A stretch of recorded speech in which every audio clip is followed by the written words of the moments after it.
नमस्कार, मैं तुषार गौतम। आप देख रहे हैं न्यू भारत न्यूज।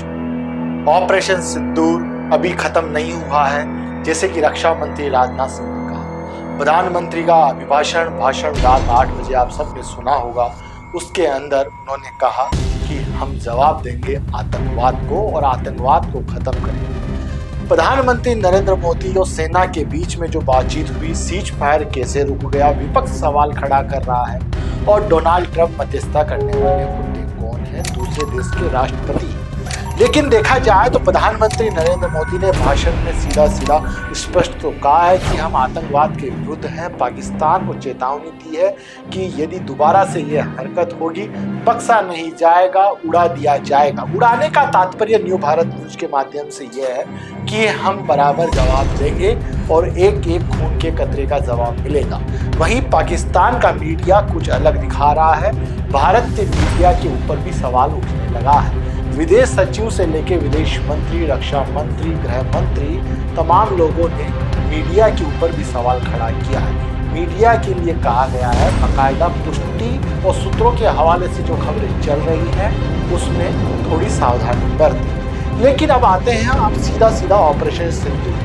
पहलगाम जो हमला हुआ, आतंकवादियों ने निर्दोष 26 लोगों को मारा, उसका बदला भारतीय आर्मी ने के एयरबेस को उड़ा दिया।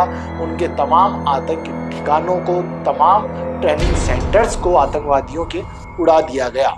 उससे पाकिस्तान सकते में आया। पाकिस्तान ने जब बात को नहीं माना, स्वीकारा नहीं, आतंकवादियों के बारे में बताया नहीं, तो भारतीय आर्मी के द्वारा ऑपरेशन सिंदूर चला गया। रात 1:30 बजे लगातार 15 मिनट चलने वाला ऑपरेशन सिंदूर में करीब 100 से ज्यादा आतंकवादी मारे गए और 9 से ज्यादा आतंकवादी ठिकानों को नेस्तानुबूद किया गया। नेस्तानुबूद करने के बाद अभी भी 12 आतंकवादी ठिकाने बच रहे हैं, जिसमें बहुत सारे बड़े बड़े आतंकी शामिल हैं। उनको अभी पकड़ा जाना बाकी है, उनको नेस्तानुबूद किया जाना अभी बाकी है। लेकिन पाकिस्तानी की तरफ से भी जवाबी कार्रवाई हुई। उन्होंने मिसाइल से लेकर ड्रोन दागे, लेकिन भारत का S-400 उसने सबको करारा जवाब दिया, सबको नेस्तानुबूद कर दिया। भारतीय आर्मी ने पाकिस्तान के एयरबेस को तबाही कर दी। मंजर आप सैटेलाइट की फोटोज के माध्यम से आप देख सकते हैं। भारतीय सेना ने जिस मुस्तैदी से, तीनों सेनाओं ने, थल सेना, वायु सेना, जल सेना ने जिस मुस्तैदी से युद्ध को लड़ा है, आखिरकार पाकिस्तान में सीज फायर का फैसला लेना पड़ा। और वहाँ के DGMO ने भारत के DGMO से फोन के माध्यम से बातचीत करके सीज फायर का एक प्रस्ताव रखा आखिरकार। लेकिन अब आते हैं हम, सीज फायर हुआ क्यों, इसके पीछे बताया जा रहा है। आप सबको पता है, डोनाल्ड ट्रंप एक ट्वीट करते हैं शाम 5 बजे होते होते, और उसमें कहते हैं कि मेरी पाकिस्तान से और भारत से भी बात हुई है कि दोनों को सीज फायर का फैसला लेना चाहिए। भारतीय DGMO और पाकिस्तान के DGMO के माध्यम से पता चला है कि बातचीत तो हुई है, लेकिन सीज फायर के लिए कोई ट्रंप ने हमारे बीच में मध्यस्थता नहीं करी है। ये दोनों देशों के माध्यम से एक दूसरे की बातचीत से हुआ है, लेकिन पहला कदम पाकिस्तान की तरफ से उठाया गया। डोनाल्ड ट्रंप कह रहे हैं, अमेरिका के राष्ट्रपति कह रहे हैं बार बार कि ये मैंने करवाया, सीज फायर रुकवाया। दोनों देशों को बधाई दे रहे हैं ट्विटर हैंडल के माध्यम से। क्या डोनाल्ड ट्रंप क्या चाहते हैं? क्या चीन से झगड़ा कराना चाहते हैं भारत का? आखिरकार इसको भी हम एक छोटा सा संक्षिप्त रूप से देखिएगा। भारतीय मीडिया ने नहीं बताया, लेकिन हमारा न्यू भारत का मीडिया ये बता रहा है कि आप देखिएगा, सीज फायर होने के बाद चीन की तरफ से कोई बयान नहीं, अमेरिका की तरफ से बयान आता है।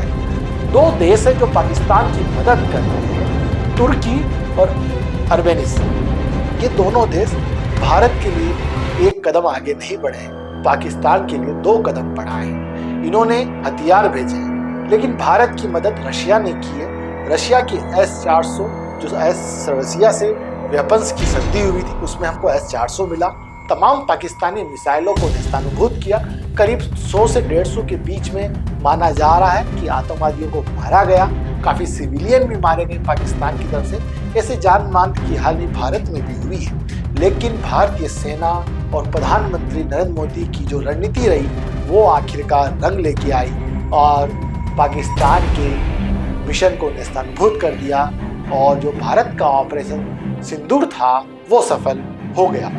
बॉर्डर जैसलमेर की बॉर्डर ले लीजिए, पठानकोट की बॉर्डर ले लीजिए, अमृतसर की बॉर्डर ले लीजिए, कच्छ गुजरात की बॉर्डर ले लीजिए, तमाम जगह बॉर्डर पर अभी भी चाक चौबंद व्यवस्थाएं हैं। तमाम सैनिक फौज वहाँ तैनात है और वो कह रही है कि अभी हम मुस्तैद हैं, यदि पाकिस्तान की तरफ से कुछ भी हलचल होती है और कुछ भी यदि ऐसा हमला करती है, हम उनको कतई नहीं बख्शेंगे, उनको करारा जवाब मिलेगा।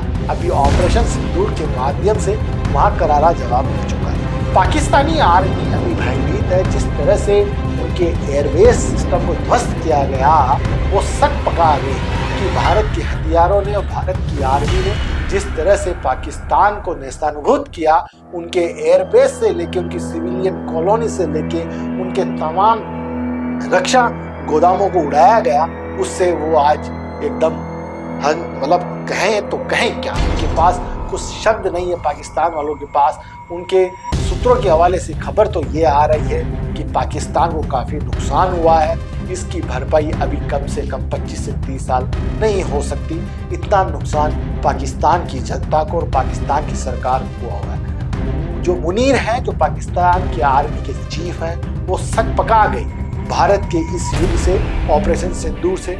आखिरकार उन्होंने कहा कि हम सीज फायर करने के लिए तैयार हैं। इससे ऐसा लगता है कि 1971 कारगिल युद्ध के बाद जिस तरह से ऑपरेशन सिंदूर लड़ा गया और ऑपरेशन सिंदूर की जिस तरह से तैयारी की गई, तमाम तीनों सेनाओं ने और सीडीएस ने, अजीत डोभाल ने, गृह मंत्री अमित शाह ने, रक्षा मंत्री राजनाथ सिंह ने और भारत के प्रधानमंत्री नरेंद्र मोदी ने जिस तरह से मीटिंग्स टू मीटिंग्स लगातार करते गए और नीति बदलते गए और आखिरकार रात के युद्ध के अंदर वो नेस्तानुभूत करते गए।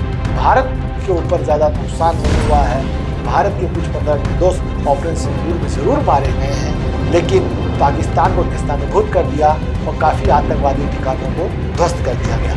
प्रधानमंत्री नरेंद्र मोदी और सेना एक ही बार बात कह रही है, हम पाकिस्तान के खिलाफ नहीं है, हम पाकिस्तान के द्वारा पनपाए गए आतंकवाद के खिलाफ है। जिस तरह से कश्मीरी पहलगांव के ऊपर उन्होंने आतंक का साया बिछाया और 26 निर्दोष लोगों को मारा, उसका जवाब हमने दे दिया।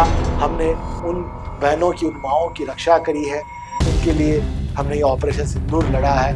उनको आज न्याय मिल गया और वो तमाम 26 निर्दोष लोग मारे गए थे पहलगाम अटैक में, उनकी माएँ, उनकी पत्नी सैल्यूट कर रही है आर्मी को कि उन्हें न्याय मिल गया है। उन्होंने यही कहा है कि आतंकवाद का खात्मा हो, धर्मांतरण नहीं करें, धर्म की बात नहीं करें, सिर्फ आतंकवाद को ख़त्म करने की बात करें। और भारत सरकार और आर्मी सेना ने जिस तरह से रणनीति बना के ऑपरेशन सिंदूर चलाया और तमाम आतंकी ठिकानों को ध्वस्त किया गया, भारत की बात पूरी दुनिया में हो रही है। जिस तरह से ऑपरेशन सिंदूर को जिस तकनीकी रूप में इस्तेमाल किया गया, जिस तकनीक का उपयोग किया गया, 1 to 1 और पॉइंट टू पॉइंट जिस तरह से मिसाइल दागी गई, ड्रोन चलाए गए, उससे ऐसा नहीं कि कोई ड्रोन और मिसाइल खाली गई, तमाम और ड्रोन और मिसाइल सीधा आतंकवादी ठिकानों पर लगा, एयरबेस उड़ाए गए, उनके सेना के द्वारा तैयार किए गए एयरबेस सिस्टम को ख़त्म किया गया। इससे उनको काफ़ी जान माल की हानि हुई है, अरबों खरबों रुपए की उनकी हानि हुई है। चीन इनडायरेक्टली रूप से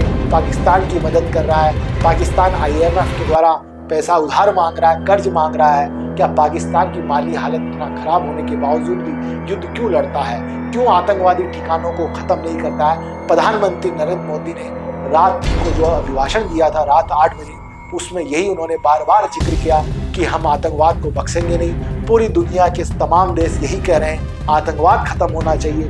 भारत ने ललकारा और दिखा दिया कि आतंकवाद ऐसे खत्म होता है। सहयोगी अमित शर्मा के साथ मैं तुषार गौतम, न्यू भारत न्यूज़ 7।